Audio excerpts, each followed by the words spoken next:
중년 남성 이제 남편입니다. 이 남편이 굴지의 명문대 교수로 일을 했었고 어느 기관에서도 일을 했었는데 네. 일하다 이제 퇴직을 한 거예요. 네. 그 학교에서도 퇴직하고 기관에서도 작년에 은퇴를 했습니다. 네. 근데 은퇴하고 나서 불면증 등으로 건강이 악화돼서 아내의 간호를 받으면서 지내는 그런 처지가 된 겁니다. 아이고. 근데 올해 1월 달 들어서 네. 남편 간호에 지친 아내가 뭐라고 얘기했냐면 나는 지금 밖에 나가지도 못하겠고 너무 힘들다. 이렇게 사느니 죽는 게 낫겠다. 죽든지 내가 집을 나가 양로원으로 가겠다. 앞으로 혼자 살아라 라고 남편한테 얘기를 했답니다. 아이고. 남편이 그 얘기를 듣고 아내가 자신을 버린다고 생각해서 격분해서 흉기를 들고 방으로 쫓아갔습니다. 어머나, 어머나. 그래서 놀란 아내가 흉기를 빼앗으려고 하자 어머나, 어머나. 수십여 차례 흉기를 휘두른 거예요. 결국 아내는 사망하고 말았습니다. 어머나 세상에 지금 저희가 뭘 들은 거예요 지금 전예현 평론가님.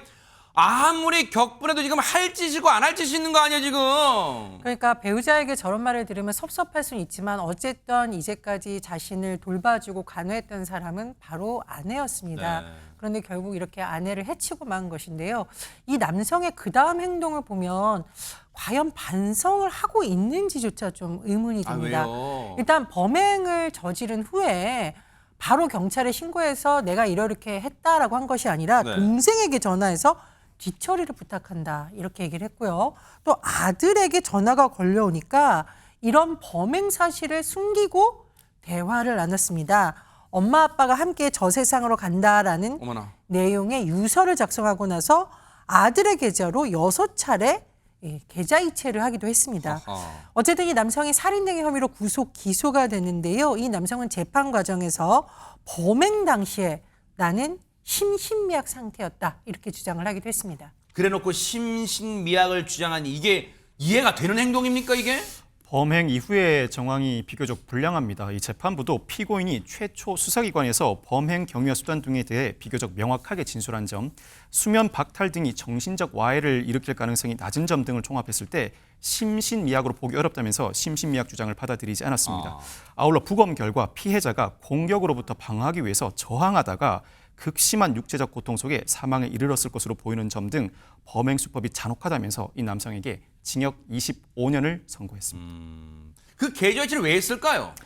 범행 직후에 나름대로는 패닉에 빠졌을 것입니다. 숨겨야 한다는 생각도 들었다가 스스로 극단적 선택을 해야 한다는 생각도 들었다가 주변에 도움을 요청해야 한다는 생각도 들었다가 왔다 갔다 하는 와중에 숨겨야 하기 위해서 나름대로 조치를 취하고 또 자신이 극단적 선택을 함을 전제로 관련된 재산을 처분하는 행위도 반복하는 모습을 보였던 것 같습니다. 어찌할 바를 모르고 나름대로 여러 조치를 취하는 일환이었던 것으로 보이고 그렇다고 하더라도 전체적인 범행 이후의 정황은 사건 전반을 숨기려는 의도 불량하다고 할 수 있습니다. 아하. 죄질에 비해서 이 형량이 가벼운가요? 아니면 중한가요? 어떻습니까? 사실 징역 25년이고요. 이 남성이 사실은 교수로 재직하다 은퇴했다라고 하니까 나이가 좀 있을 거예요. 근데 그거에 비해서는 사실은 양형이 좀 중하다라고 보이는데요. 근데 다만 검찰은 이 남성에 대해서 전자장치 부착하고 이 보호관찰 명령을 청구를 했는데 법원에서 기각을 했습니다. 왜요? 이 언제나 이제 청구를 한다고 해서 받아주는 건 아니고 법원에서 필요성을 심리하게 되는데 법원에서는 이제 재범의 우려가 없다. 왜냐하면 아내를 대상으로만 범행을 했기 때문에 재범의 우려가 없고